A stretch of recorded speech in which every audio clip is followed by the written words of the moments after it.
కేంద్రంలో ప్రధాని నరేంద్ర మోడీ అధికారంలోకి వచ్చిన తర్వాత diesel, petrol, third party insurance, toll పంజా ఫీజులు భారీగా పెంచారు. దాంతోపాటు డ్రైవర్లు వాడే నిత్యావసర వస్తువుల ధరలు విపరీతంగా పెంచి డ్రైవర్లకు ఆహార భద్రత లేకుండా చేస్తుంటే మరి రాష్ట్రంలో కూటమి ప్రభుత్వం అధికారంలోకి వస్తే ట్యాక్సీ కలిగిన ప్రతి ట్రక్ డ్రైవర్కి నెలకి సంవత్సరానికి 15,000 రూపాయలు వాహన మిత్ర ఇస్తా ఉన్నారు. జీవో నెంబర్ 2137 సవరిస్తా ఉన్నారు. అదేవిధంగా డ్రైవర్లకి సంక్షేమ పోటీ చేస్తామని హామీ ఇచ్చే 2 ఏళ్ళు దాటింది. ఈ రోజు వరకు ఒక హామీ అమలు చేయకుండా డ్రైవర్ల బ్రతుకులతో చెలగాటమాడుతూ ఉన్నారు. ఈ విధానాలకు వ్యతిరేకంగా ఆగస్టు 21వ తారీఖు నాడు విశాఖపట్నంలో 4వ రాష్ట్ర మహాసభలు జరుగుతూ ఉన్నాయి.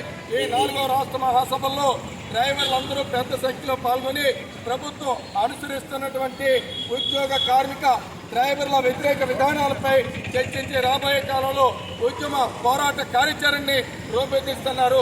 ఆగస్టు 20వ తారీఖు నాడు గాంధీ బొమ్మ దగ్గర జరిగే భారీ బహిరంగ సభలో డ్రైవర్లు పెద్ద సంఖ్యలో పాల్గొని ప్రభుత్వాలకి కళ్ళు తెరిపించాలని చెప్పి ఏఐటీయూసీ పిలుపునిస్తా ఉంది. ఏఐటీయూసీ జిందాబాద్, ఏఐటీయూసీ జిందాబాద్. డ్రైవర్ల ఐక్యత వర్ధిల్లాలి, డ్రైవర్ల ఐక్యత వర్ధిల్లాలి, డ్రైవర్ల ఐక్యత వర్ధిల్లాలి, డ్రైవర్ల ఐక్యత వర్ధిల్లాలి. డ్రైవర్లకి సంక్షేమ బోర్డు చేయాలి, డ్రైవర్లకి సంక్షేమ బోర్డు చేయాలి, డ్రైవర్లకి సంక్షేమ బోర్డు చేయాలి. ఆగస్టు 2021 జరిగే రాష్ట్ర మహాసభలు జయప్రదం చేయండి. ఆగస్టు 2021 జరిగే రాష్ట్ర మహాసభలు జయప్రదం చేయండి.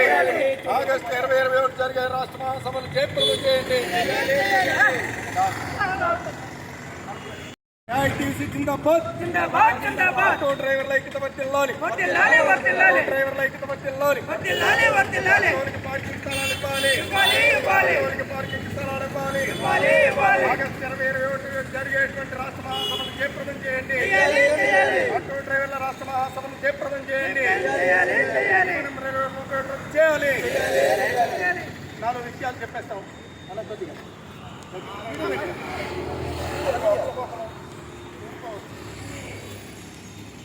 మీరు ఓకే అంటే గణేష్ వచ్చి క్లోజప్లో తీయాలి.